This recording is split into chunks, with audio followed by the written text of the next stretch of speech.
लिया तो मंत्र की त्रुटि कहलाती है, फिर उस मंत्र का उतना फल नहीं मिलता है। जैसे आप महामृत्युंजय का जाप करने बैठे और आपने कहा ओम त्र्यंबकम जजामहे सुगंधिम पुष्टिवर्धनम, तो मंत्र त्रुटि हो गई। श्वास को जीतने का प्रयास करो, एक श्वास में बोलो ओम त्र्यंबकम जजामहे सुगंधिम पुष्टिवर्धनम मुर्वारुक्मिव बंधनान् मृत्योर्मुक्षीयमामृतात्। तो जब एक श्वास में आप बोलोगे तब आपका मंत्र शुद्ध होगा। बोलो राधे राधे। तो श्वास को जीतने के लिए जो अष्टांग प्राणायाम है, कुंभक रेचक आदि, उन प्राणायाम के द्वारा श्वास को जीतने का प्रयास करना चाहिए। जब धीरे धीरे श्वास पे विजय का प्रयास करेंगे तो श्वास पे हमको विजय प्राप्त हो जाएगी। तो सबसे पहले आसन को जीतो, एक आसन पे बैठ के ध्यान करने का प्रयास करो। आसन पे विजय प्राप्त हो गई तो श्वास पर विजय प्राप्त करो।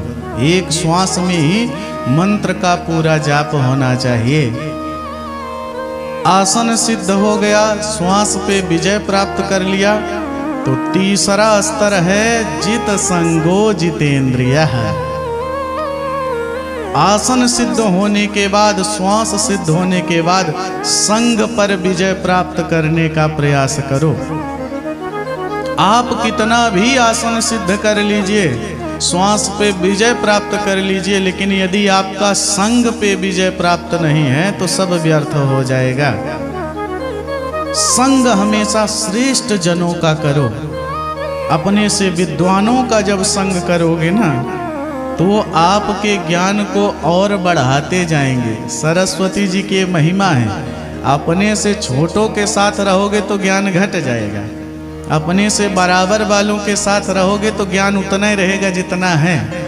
और जब अपने से बड़ों के पास बैठोगे, श्रेष्ठ जनों के पास बैठोगे, तो आपका ज्ञान उत्तरोत्तर उत्कर्ष को प्राप्त करेगा, श्रेष्ठता को प्राप्त करेगा।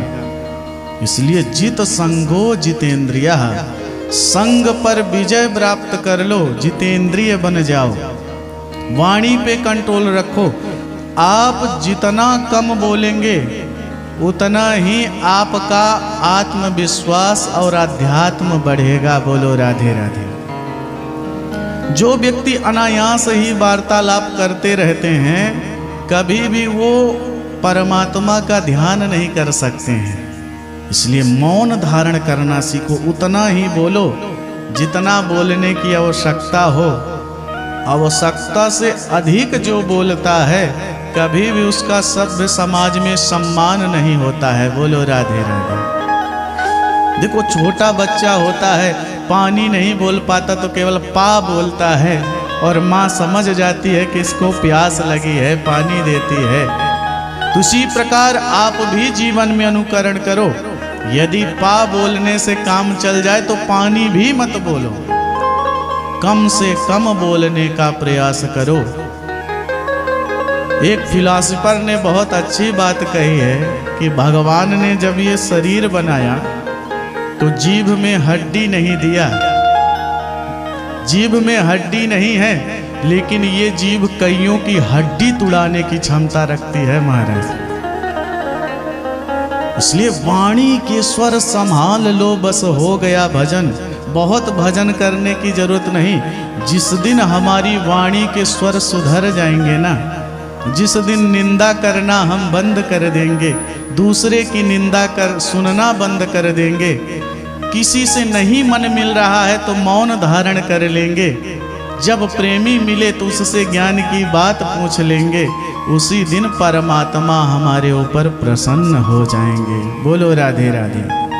इसलिए जित संगो जितेंद्रियः, आसन पे विजय प्राप्त करो, श्वास पे विजय प्राप्त करो, संग पे विजय प्राप्त करके इंद्रियों पर विजय प्राप्त करो। इंद्रियों पे विजय प्राप्त करना भी अत्यंत आवश्यक है, और विशेषकर दो इंद्रियां, कान और आंख।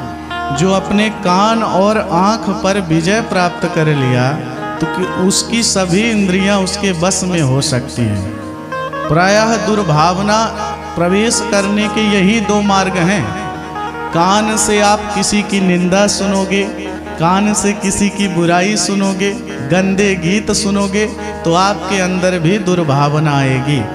नेत्र से गलत होते हुए देखोगे तो भी आपके अंदर द्वेष भावना आएगी, विचार गंदे होंगे। इसलिए कान और आँख पर जो विजय प्राप्त कर लेता है वो सभी इंद्रियों पे विजय प्राप्त कर लेता है।